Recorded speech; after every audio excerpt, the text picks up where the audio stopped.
Сәлем достар. Бүгін кәрістердің магазин для убийц атты мини дорамасының соңғы 8-ші бөлімін қысқаша мазмұндайтын боламын. Достар, егерде бейнені соңына дейін көрсеңіздер, мен осы дорама жайлы өз пікірімді және болжамдарымды айта кетемін. Достар, сіздерге бейнелерім ұнаса, лайк басып осы арнаға тіркеле кетіңіздер. Сіздердің қолдауларыңыз тезірек жақсы бейнелер шығаруға жігерлендіреді. Ал ендеше дораманың соңғы бөлімін мазмұндап қорытындылайын. 7-ші бөлімде қанішер Минхеге оқ атқан еді. Бірақ 8-ші бөлімде Минхенің өлмегенін, тірі екенін көреміз. Минхенің жарақатын Пасын таңып қояды. Жан басына келген жағдайдың бәрін әлі қорыталмай түсінбей жүр. Ал қоймада Печо мен есін жиыпты. Аяғына байланған арқаннан құтылудың амалын ойластырады. Ақыр соңында босанып шығады. Пасен бәріміз дәл қазір қару-жарақ алуға жертөлеге түсуіміз керек дегенде, Хонданың інісі болмайды, үлкен жарылыс болады деп қайталай береді. Сөйтсе, ол қойма құпия болғандықтан бүткіл басқару тізімі автоматтастырылған екен. Яғни Хонданың інісі ол жерден кетсе, автоматты түрде бір тәулік ішінде дүкен өзін-өзі жояды. Яғни үлкен жарылыс болатын бомба орнатылған. Пасен қанша уақытымыз қалды дейді. Бетперделі жігіт 22 сағатымыз қалыпты деп компьютеріне қараса, 2 сағат қалыпты. Оны Печо мен істепті. Барлығы енді не істеуді ақылдасып тұрғанда, үй ішіне көлікпен қанішерлер бастырып кіреді. Олар егізектер және де бастығы Мерген. Егізектермен Пасен және Минхе айналысады. Ал Мерген Жанның артынан қуып кетеді. Мерген Жанды тауып оны құрықтайын дегенде, Хонданың інісі Мергенге шабуылдайды. Мерген жігітті атып тастайды. Жанға Пасен көкесі қаш деп айқайлады. Жан сасқалақтап қоймаға қарай қашады. Оны Печо мен байқап автоматынан оқ жаудырып, Жанды іздей бастайды. Бірақ Печо мен Мергенге кезігіп, Мерген оның басынан бір шауып өлтіреді. Сосын Жанды тағы іздеуге түседі. Жан не істеуді білмей, ақыр соңында Мергенге тұзақ ұйымдастырады.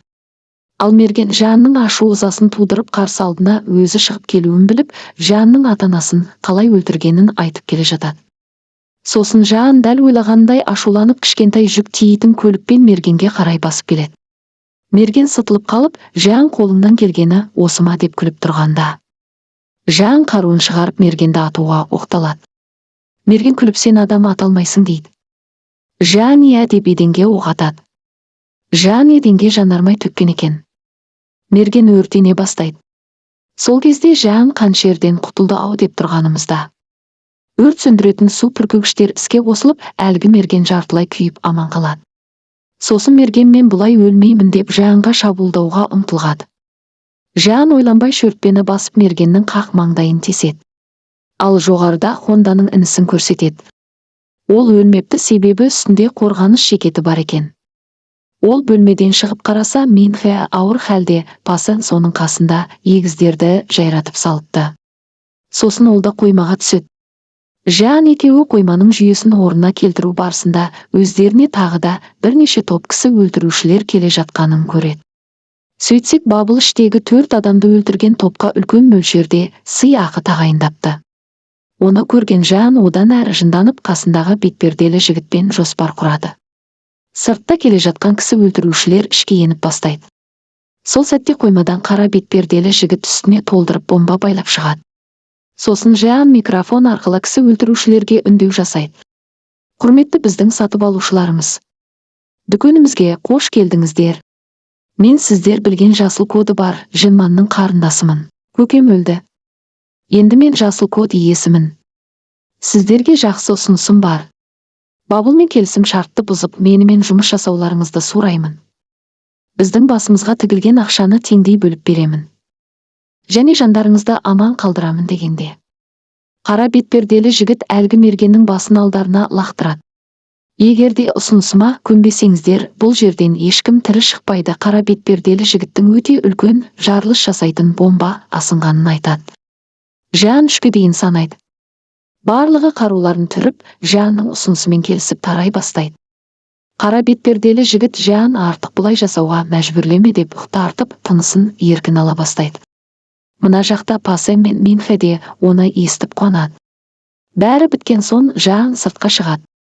Алдымен Пасен көкесі мен Менхеге барады. Бірақ оларды еш жерден таппайды. Сосын үй сыртына шығып, жан-жағына қарайды. Осыншама тірлік болғанына жынданып көңілі тынышталғанша айқайлайды.